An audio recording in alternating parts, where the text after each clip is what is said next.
Greetings, YouTube. Today's news items coming out of Indiana. Some parents, students, and clergy in an eastern Indiana city want a separate high school prom banning Jewish students. Nope, sorry, I read that wrong. Let me get that. Let me try that again.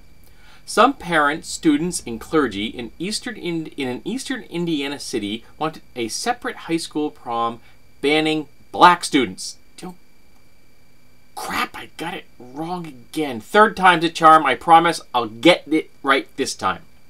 Some parents, students, and clergy in an eastern Indiana city want a separate high school prom banning gay and lesbian students. Nailed it! It's so hard to keep track of which particular type of bigot is in the news lately. There are so many choices.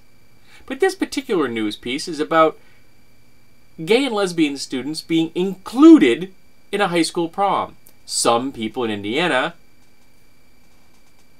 don't like that idea. They don't like the concept of inclusion. You know, bringing your fellow human beings into an organization and accepting them for who and what they are, because that's who and what they are. That's asking a little too much. Nope, sorry, you're moving a little too fast. You know, you're trying to shove us into the 20th century, and we're just not ready for that. We are happy in the 19th century. It's comforting. It's warm and fuzzy. When you could have sharp delineation saying, this right here is acceptable, and all the rest of you, we don't want you. Stay out. There are some interesting quotes in this article. A couple of them I found fascinating. It's talking about, among the supporters is Diane Medley, a special education teacher at nearby North Central Junior Senior High School in the Northeast School Corporation, who told WTWO, which is the television station that, and one of the stations involved in this article, she doesn't believe anyone is born gay. Okay, you're entitled to that particular belief. I think you're wrong, but you're entitled to that particular belief. Quoting, "We don't agree with homosexuality, and it's offensive to us." So she's saying that there are people in the world that are simply, by their existence, are offensive to her. Okay? Homosexual students come to me with their problems. I don't agree with them, but I care about them. It's the same thing with my special needs kids. I think God puts everyone in our lives for a reason. This person should not be involved with special needs students. This person should not be involved with students at all. When asked if she thinks gays have a purpose in life, Medley said, "No, I honestly don't. Sorry, but I don't. I don't understand it. This person has no grasp of the concepts of sympathy, empathy, or compassion. This person needs some help."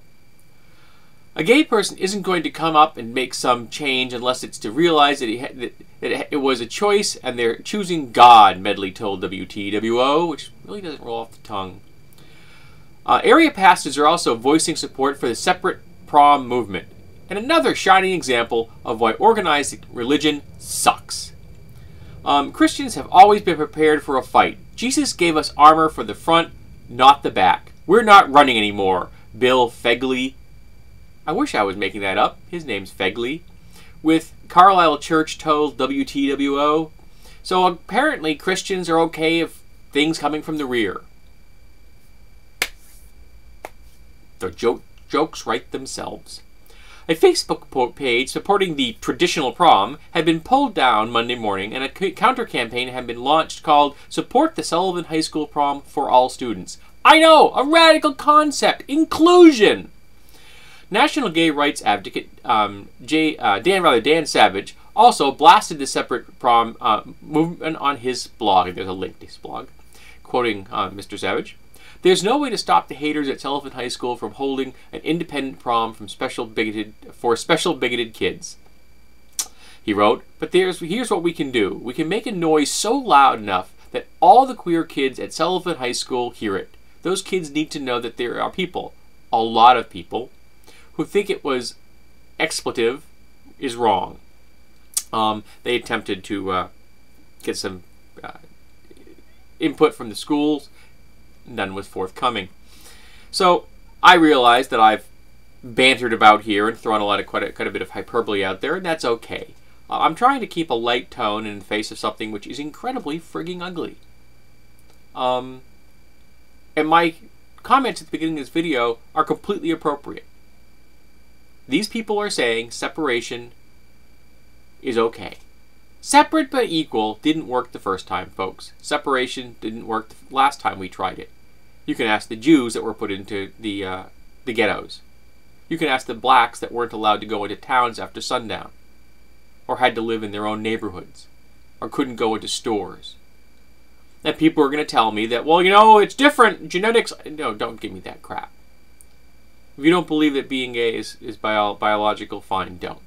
But we protect all kinds of things in America that are choices. If you really honestly believe that being gay is a choice, great, believe that. Like I said, I think you're wrong. But we protect political affiliation, we protect religious affiliation. It's in the very DNA of our nation. And no one bats an eye about that. But suddenly when we start talking about all Americans being considered equal because of their sex, gender, or orientation, suddenly we throw our hands into the air and say, oh, no, we can't do that. Well, fark 'em. We can do it. And I'm sick of these petty, small-minded bigots trying to tell our teenagers that they aren't equal to every other American. Screw that noise.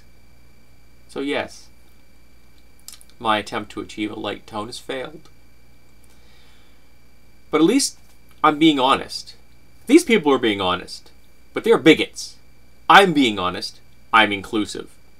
I'm going to let you decide. Which do you want in life? Bigotry or inclusion?